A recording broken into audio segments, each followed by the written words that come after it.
ایک ایسا دیو قامت شخص جسے دیکھ کر 80,000 کا لشکر سہم گیا۔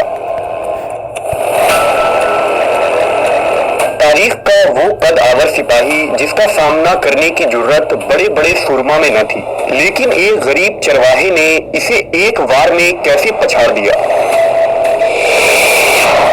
وہ چرواہا کون تھا اور اس دیو کا خاتمہ کیسے ہوا؟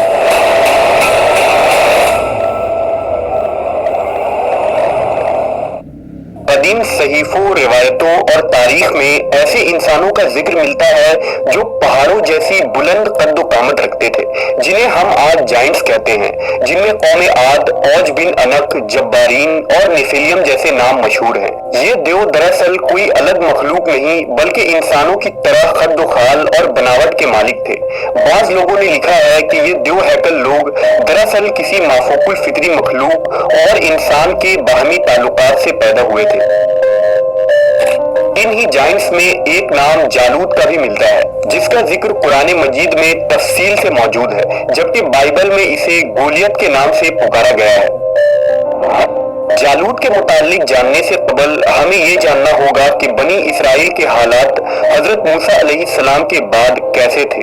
بنی اسرائیل کا نظام یوں چلتا تھا کہ ہمیشہ ان لوگوں میں ایک بادشاہ ہوتا تھا جو ملک کے نظام کو چلاتا، اور ایک نبی ہوتا جو نظام شریعت اور دینی امور کی ہدایت و رہنمائی کیا کرتے تھے۔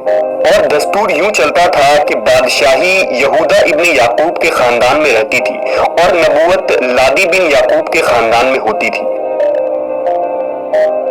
لیکن ایک زمانہ ایسا آیا کہ بنی اسرائیل میں کوئی بادشاہ نہیں تھا۔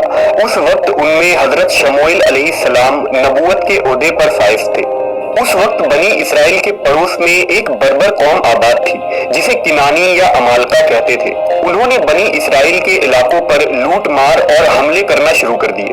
یہ بربر قوم فلسطین اور مصر کے ساحلی علاقوں میں آباد تھے۔ ان کا ایک سردار تھا جس کا نام جالوت تھا۔ جالوت نے بنی اسرائیل سے زمینیں چھین کر ان کو مغلوب کر دیا تھا، ان کے بڑے بڑے سرداروں اور صالحین کو قید کر دیا اور بنی اسرائیل سے خراج وصول کیا کرتا تھا۔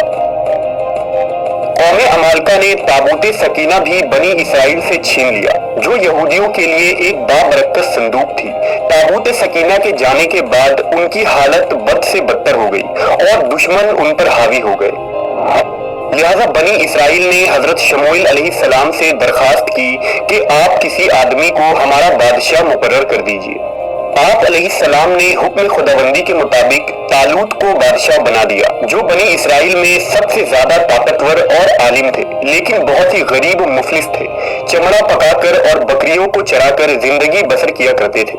اس پر بنی اسرائیل کو اعتراض ہوا کہ طالوت شاہی خاندان سے نہیں ہے، لہٰذا یہ کیسے ہمارا بادشاہ ہو سکتا ہے؟ اس سے زیادہ بادشاہت کے حقدار تو ہم لوگ ہیں، کیونکہ ہم لوگ شاہی خاندان سے تعلق رکھتے ہیں۔ بنی اسرائیل کے ان تنازعات کا جواب دیتے ہوئے حضرت شموئیل نے فرمایا، اللہ تعالیٰ نے اسے تم پر چن لیا ہے اور اسے علم اور جسم میں کشادگی عطا کی ہے، اور اللہ اپنا ملک جسے چاہے دے، اور اللہ وسعت والا علم والا ہے۔ اس کی بادشاہی کی نشانی یہ ہے کہ تمہارے پاس تابوت سکینہ آ جائے، جس میں تمہارے رب کی طرف سے دلوں کا چین ہے۔